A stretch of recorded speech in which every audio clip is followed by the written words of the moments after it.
As Christian mentioned, Tolga couldn't be here. I'm Ryan Farrell, I'm from BYU. All three of us are coaches of ICPC teams. And Tolga brings to this work a lot of experience from the IOI. He was the leader for the Turkish delegation, selecting their teams, training them for several years. And so we're really grateful for his contributions and really sad that he can't be here, but we're going to do our best to represent him. And of course, thankful for Christian and all that he's done in this work too. So real quick, what we're going to cover today, we're going to talk a bit about the IOI for those that aren't familiar. I think everybody's familiar with the ICPC and the World Finals, or you wouldn't be here. We'll talk about some of the data that we collected and analyzed, and some key differences between these two competitions. Christian will then conclude talking a little about some guidelines we came up with for IOI contestants that are transitioning toward World Finals, and some other conclusions and acknowledgements. So for those, so just kind of a high-level overview. We're going to talk about the ICPC and the IOI. These are two sort of the world-level competitions. ICPC, of course, for collegiate contestants, and the IOI is pre-collegiate.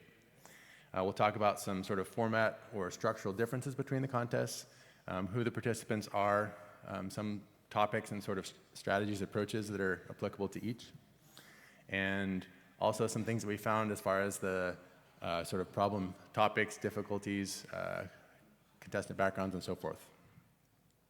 So the IOI, again, is a pre-collegiate competition where contestants from all over the world come together. It was first held in 1989, so I think that's 36 years that the IOI has been held. IOI does not have any official feeder competition, sort of like we have these super regional or regional contests for World Finals and ICPC. Each country, in some cases, has their own sort of competition to determine and select contestants for their delegation. There are 98 member countries in this year's 2025 IOI, and a delegation brings a coach and 4 contestants, and those 4 contestants compete individually. There is no sort of team ranking, but the awards are done individually. The IOI is organized with several subcommittees. Okay? The International Committee is responsible for finding and supporting host countries where the IOI is held. The Scientific Committee, their role is to identify and select a problem set. And the Technical Committee is responsible for the computing environment, both hardware and software. Yeah, so I guess the contest itself, obviously, actually, before I start, who knows about IOI? Everyone, probably most everyone. Yeah, so I'm sure you guys know actually how it actually goes, right? So it's held in 2 days, separate days. I think there's a gap in between where you do excursion between the 2 contests. It's 5 hours long. And as you will see very soon, it's actually quite different from the way that ICPC is formatted. In particular, it's 300 points a day, closed book, only C++ standard template library can be used, C++ solutions only, although I know that they're trying to expand actually in that regard. And the problems have subtasks, very different from how ICPC is organized, right? So partial scoring is definitely possible, and that is one of the distinguishing features between IOI and ICPC. So with that being said, how is the medal go? Well, 1/12, right? So top 8% or so, you get awarded gold medal. So typically 25 to 30 students, and I want to say it's an individual contest, not a team. And then 2 out of 12, so 1/6 gets silver, and then 1 out of 4, so 25% gets, let's say bronze medal. And then honorable mentions are also given in the last couple of years as well, right? So with that being said, the syllabus, as opposed to how ICPC does it, which is, let's say we have some unofficial syllabus in this variety, IOI has actually let's say, written topic that you can go. And I will mention one thing, which is there's quite a bit of overlap between ICPC and IOI, but there are notable difference, right? So network flow, sure, I'm sure most of you know how to do DNIC and this variety. 3D geometry, though, it's if it comes up, I'll say to my team, avoid it, because precision and this variety, according to what Mark said, it's fundamental, but at the same time, I'll tell you, when it involves binary search and this variety, it's really hard to make it right the first try. And sometimes, I don't think that those judges actually do that anymore, but used to be that sometimes you have some problems where you cannot solve a question because you cannot get the epsilon correct, right? I ran into that issue previously. That's quite hard to debug. So my 2 cents is you do all the exact questions first, and then you can do geometry one, where it's absolutely tricky, but you know that because it is tricky, if you get it right, then likely will matter, right? And then there's a Voronoi diagram, half-plane intersection, I think is actually better called, but yeah, anyway. And then there's a string algorithms and data structures like a KMP, Robin card, suffix array, automata, algorithmic, and these things that you are familiar with, of course, but most of you, I'm pretty sure, will use more of a templatized code rather than, let's say, using your own memory, right? Even if you know the algorithm pretty well, it's actually easier to type from what's in front of you rather than trying to recall from the memory, right? Yeah, so as I mentioned, IOI contest is more of a individual, but ICPC is tiered, and I'll say, word final week, registration, practice, ceremonies, excursions, and importantly, networking, because those are the people that you'll see and really meet after the contest is over, right? So I really hope that you don't actually make it one time and then don't make connections. You're doing it not quite optimally if you don't make connections here, because it can really be your buddies in your work after you finish this. And I'll say, CLI symposium, sure, why not? And it's the same 5-hour contest, but just one day. This year, it'll be held on Thursday. And you can pick languages, not C++ only, Python, I guess Kotlin, Java, C++, and C, right? So no internet as of today. And I guess you are given like a notes that you can bring so that you don't have to memorize everything, right? So the goal is not on the really rough memorization, but apply what you know as a tool to really improve your problem-solving skill, right? So problem set is curated and tested by judges pre-contest, covering topics like graphs, DP, data structure, and geometry. As a word final contestants, I'm pretty sure I don't have to bore you necessarily with topics themselves, but just look at the breadth of the topics, and potentially, because of the emergence of AIs and such, there might be some changes coming up, right? So with that being said, scoring system is a real-time feedback as opposed to IOI. You don't actually get to see it until, let's say contest ends and so on. There's some hidden test cases they have to run apart from the sample test cases, and penalty-based ranking. So that means if you score the same amount in terms of number of questions you solve, the penalty really distinguishes you from the very best to best. And no scoreboard in the final hour, because it'll surprise by the component of, let's say, doing the resolver, which means you get your rank revealed at the end. Although when you talk to your peer teams, you typically take a guess on roughly where you are in terms of rankings, and you can have a proxy based on how many questions you solved, right? And collaboration focus, this is the main distinguishing feature between IOI and ICPC, because teams share one machine, 25-page TRD, and must coordinate efficiently under pressure, right? So as opposed to IOI, where you're evaluated based on how you do as an individual, here you can really rest on each other's perspective. And as someone mentioned in the previous CLI, for example, the best team that works, let's say, is one person who can really implement tricky things like precision and this variety, one person who can really do data structure well, and a third person who are really good at solving hard questions that are mathematically oriented, and they can just solve it. And sometimes the inspiration is quite different from data structure, and I think it's actually quite also different from being able to get the question right with the precision in one shot. As mentioned by Mark, it's tricky to always get things right. I mean, you wish you can, but it doesn't always happen. And so you need a chopper who can really do so.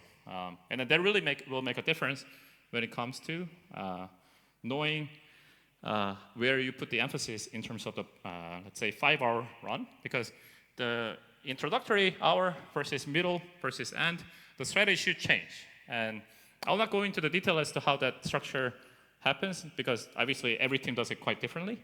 But what we know as a common theme is you have to have some sort of strategy that works for your team. Okay? So as I mentioned, IOI has a written, let's say, quote-unquote rule book. But in ICPC, we don't have one, although people have attempted to write, like, let's say, unofficial rule book and these things. But at the end of the day, you have a very tacit understanding of what it should be. So in ICPC curriculum committee context, which Ryan is part of, Tolga is, of course, and myself and other people in this audience, we attempt to write one, but is it going to get official? Probably not, let's say, anytime soon at least. Although I think that having some sort of guidance is not a bad idea. I'll not call it a rule book, but it's more of a guidance as to what to prepare. And it includes algorithms, data structure, problem-solving strategies, and let's say mathematical foundation to, let's say, keep it really brief. But you'll see that curriculum u.icpc.global. When you go to the website, you'll see courses that are divided into 5 different topics in this variety. And if you're really curious, you can actually take a look at the talks I gave last year on this very topic. Okay, and to summarize a bit more, it's a community-driven, meaning it evolves based on the feedback. And let's say, as I mentioned, like AI and these things may change a little things.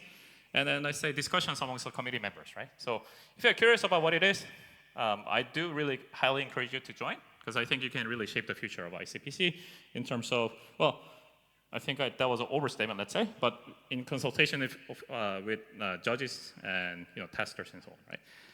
So may become official, quote unquote, but when, that's a question, unknown. But I think that there was attempts in the previous that went into this, but it never got finished. Okay. So with that, actually, I think this is my slide as well. So there are 50K students. That's a huge number, I think, right?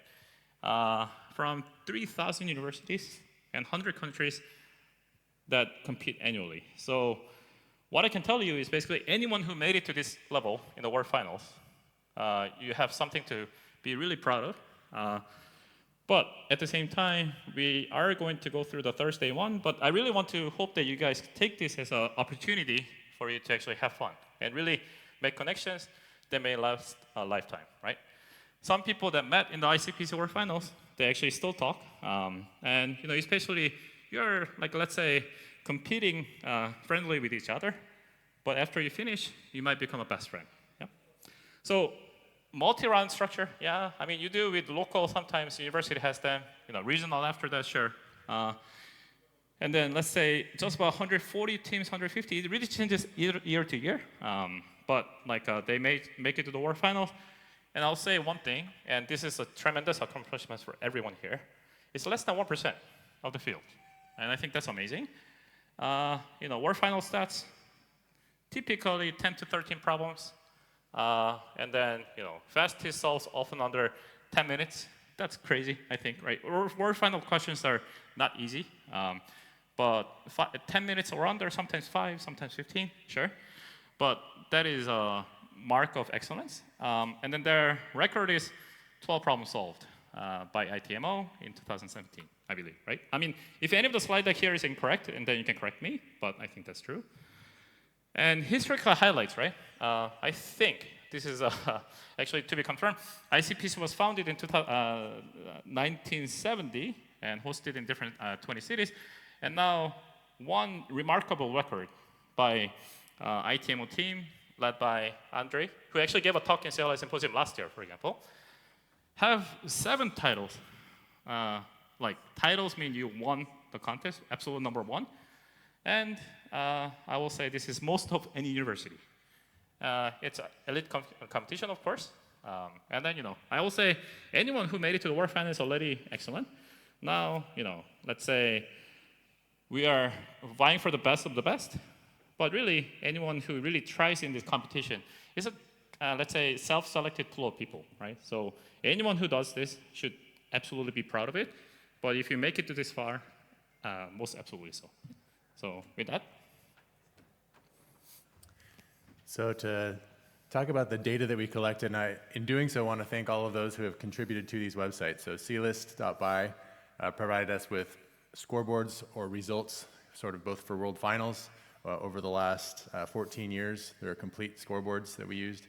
And then the IOI, we could go back even further, but we're going to use those 14 years to compare the two of them. We have so individual teams across all of those competitions or the respective delegations for the IOI. These come from CPHOF, the Competitive Programming Hall of Fame. And we have individual profiles for each contestant which tell us both their IOI experience and their World Finals participation. For many of them, it also provides code forces handles and things like that. And last, the data we gathered was for the individual problems. I believe there were 167 World Finals problems across those 14 years. And similarly for the IOI, 56 problems across 14 years. We used the solve.ac website, which you can also find acm.icpc.net. This provides difficulties, sort of effectively crowdsourced difficulty estimations for each problem, and also labels for different topics that are represented on that problem. In the future, we hope to gather data from the International Mathematics Olympiad, and perhaps Physics Olympiad, just to see some of our contestants in ICPC also participated in those competitions. So a few things I want to point out in terms of key differences. One, as Christian mentioned, the IOI is a contest over 2 days. Each day there are 3 problems, so a total of 6 problems. ICPC World Finals is a single 5-hour contest with typically 11 to 15 problems. On average over this 14-year window, 11.93 problems per year. ICPC problems, you have to get the whole problem correct to get an AC. All of the problems on the IOI are scored partially, up to 100 points per problem. Some differences in the contest environment. Christian mentioned the 25-page TRD that we have for ICPC, 5 languages, and also input we have to read in sort of from standard in and produce to standard out. IOI, there's no TRD, it's C++ only, and typically there's sort of a function or functions that the participants need to fill in. The distributions of problems solved are pretty similar. We should have had those figures here in slides, but you can find them in the paper. But it's pretty similar in terms of the top teams solve the most. Through the middle, it kind of is somewhat similar, and then down toward the bottom of the distribution, there's a few teams that don't solve very many, but they look somewhat similar across the 2 competitions. Okay, so what you're seeing here is a plot showing the difficulties. We're using the solve.ac scale, which you see in the bottom left, which has bronze, silver, gold, platinum, diamond, and ruby levels, each level subdivided into 5 levels of difficulty, where 5 is the easiest in the level, 1 is the hardest. So the IOI, which you see on the left, if you kind of squint your eyes a little bit, you'll kind of see most of the problems fall within the platinum and maybe ruby 1 range. There's a much sort of narrower range of difficulties on the IOI across these, in this case, 56 problems over 14 years. You can see the average plotted by that line. And this one goes from 2011 on the left to 2024 in the middle. For the World Finals, 2011 is on the right, and again, moving toward the middle. You'll see the difficulties are a little more spread out, in part because we have a problem set of roughly a dozen problems. Some of them are easier, some of them are harder. If you look at the World Finals problems, sort of the top right, there are quite a few in the Ruby 4, 3, 2, 1, those more difficult levels. Almost every contest or every other sort of has one of those really hard problems. A caveat too is you look at the average for the World Finals. It's not necessarily dipping in these last couple years. 4 problems from 2024 did not have enough crowdsourced data to get a difficulty, so they're not actually plotted here. And that included 1 problem with no solutions, another problem with only 4 solutions last year, and a 3rd one with only 16 solutions. So 3 of the hardest problems aren't represented there. But you do kind of see, if you average them, it seems like it's a little bit higher difficulty in IOI, but in part that's because it's over 10 hours and fewer problems. So across topics, what you see here are the most, sort of the highest occurring problem topic labels. There are actually over 100 across these, what would that be, roughly 230 something, 240 problems. There's over 100 topics, and in the full paper you can see representations for all of those. But again, you see, again, coming from the outside in, the earliest to the current last year's 2024 contest. Note that IOI just had the 2025, but we don't have data for that yet. So you can see occurrences. how many problems had a particular topic tag on them. Some interesting ones that you can note, I think it's the 8th one down is geometry. Again, that's not part of the IOI syllabus, at least 3D geometry is not, but there tend to be far fewer geometry problems in general. Only 2 contests had that label of geometry, as were every year, except for one, had that in ICPC World Finals. There's a variety of different topics. Again, I'll refer you to the full paper for details on those. Another one, though, that you'll see here is sort of sweeping. That shows up.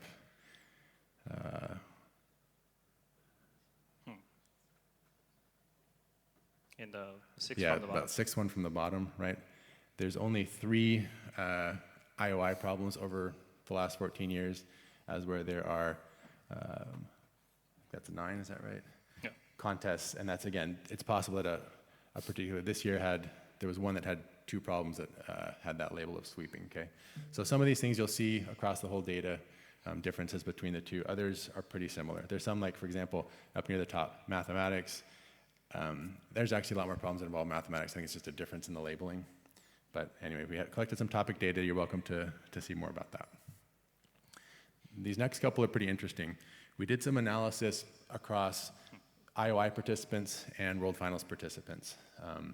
This first one shows sort of in one direction for individuals that competed in the IOI and left to right their ranking. Again, Christian mentioned the top 8.25% are considered gold medalists. The next 25% are considered silver medalists, and then, sorry, that's not quite right, but 2/12, 1/6, right? And then there's another quarter that are bronze medalists. So if you were top rank on the left, up through 142, it's a little small on the slide, but if you got this ranking in IOI, what could you anticipate potentially as a World Finals medal? And so you can see if you are one of the top ranked contestants in IOI, you have a pretty high chance, as much as 60 to 80% of earning a medal at World Finals. Again, this doesn't factor in at all the abilities of your teammates. That's kind of important data. We're just looking independently at correlations effectively. But that's data looking from IOI forward. If we do the other and look at World Final medalists over the last 14 years and their IOI experience, you see sort of from the most recent 2024 at the top down to 2011, sorry, this actually goes back to 2006. You can see each team and what their IOI medals earned were. Okay, you can sort of see gold, silver, and bronze. There are also sort of some that have sort of a second ring around that. Those are contestants who are competing for a second time. You're only eligible to compete in 2 World Finals, but you'll note, for example, across all of the gold medalists at World Finals, there are approximately, on average, roughly 1 contestant who is there for their second time. You can look at it as across the 4 teams in a given year, 4.2 of those 12 contestants were IOI medalists, were second-time contestants. Across the silver medal teams, out of those 4 teams, 2.4 are there for their second time, and across the bronze, about 1.3 contestants are there for their second time. The other conclusions to draw from this are both, you can see especially across the gold medals, lots of IOI gold medalists, lots of people with IOI experience. But another thing that you can recognize is that almost half of the teams have participants who did not have any IOI experience. So there's, if you're a young student and you didn't do IOI, there's still hope that you can work hard and become a medalist at World Finals. So those are kind of 2 important conclusions. Both, if you do well at IOI, there's a good chance you'll do well at ICPC, but also if you don't, that can be, you can still be a medalist that way too. Yeah, so I think we talked about the data that correlates, it's not causation, let's say, but correlates the IOI and ICPC data. And then it's fairly trite for a competitor of this level, but let's say one suggestion I have is definitely learn the topics that you haven't seen in IOI context, right? I mean, that's more about tautology, right? String algorithm, network flow, geometry, and then open-ended ad hoc problems. I don't think it's actually easy to train, but you should definitely keep those in mind. So when I interact with IOI contestants in my university, one of the first things I say is, can you do this? If not, then I give them some problems that they can do to, let's say, anchor their learning so that they can do them after. Especially strings can be easy to get if you know the tools, so therefore it's not as popular, let's say, as it maybe should be in the past. But there are some trends that I think you'll get from when you come to the conversation with Etienne tomorrow, because he's going to talk about, Wednesday, let's say, where he's going to actually talk about the trends in problem setting and how it's going to change over time. Right? So another thing that's very crucial, I don't think I can emphasize this enough, but you actually have to really know how to work as a team. So utilize the strength of the team members in various areas, right? So edge case finding, typing fast is actually quote unquote known as speed forces to people who have been to code forces, debugging, math, and problem solving. That last portion is actually not something that you can easy to train in 5 to 10 years. Well, with 5 to 10 years maybe easier, but the point is there's a bit of a cap, in my opinion, if you try to grind on the math questions, because once you're blocked, you're blocked. Whereas I think the pattern that I noticed in code forces or IOI and ICPC style questions is actually maybe it's a little bit less, like a barrier, in my opinion. So in some sense, that's why I was feel one thing, which is when you saw the LLMs doing 35 out of 42 in IMO proof-based contest, that was a big triumph. And you'll see, I think tomorrow, from someone who works in the LLM about that one, right? So really important, and I want to say that this is the last point, how to multitask carefully with your team members. And I don't think I can stress this enough, but let's say on average, if you solve 3 questions per person, even in the World Final context, you'll probably medal. If you do 4, then you'll probably win, right? So the point is the gap between 3 and 4 somehow is large, and that's why you should really grind to find out what the gap is. Yeah? So conclusion, I want to say that there is a ton to learn from both competitions. Well, how to train, I think it's more of a better question to ask to celebrated speaker that we had today, like Mateusz or Radush. But problem types like interactive, output-only, partial scoring, it's all some quirky things you have to learn to do well. Of course, I want to say that contributions are welcome in this thing, where not necessarily this year, but maybe soon we'll release the, let's say, this data where you can actually start to find out the correlation between, let's say, code forces and various different other content, right? So we'll, I think, with collaboration of Ryan and Tolga, put this thing as a formal challenge next year. But I spilled a little bit, so if you are interested, you should definitely think about doing so. And I know that it's at the top of the 10:30, so I don't want to keep you guys too long because we have a session tomorrow as well. But we'd like to actually obviously thank Bill, Melinda, all the judges that help, and curriculum committee members for their invaluable feedback. Right. So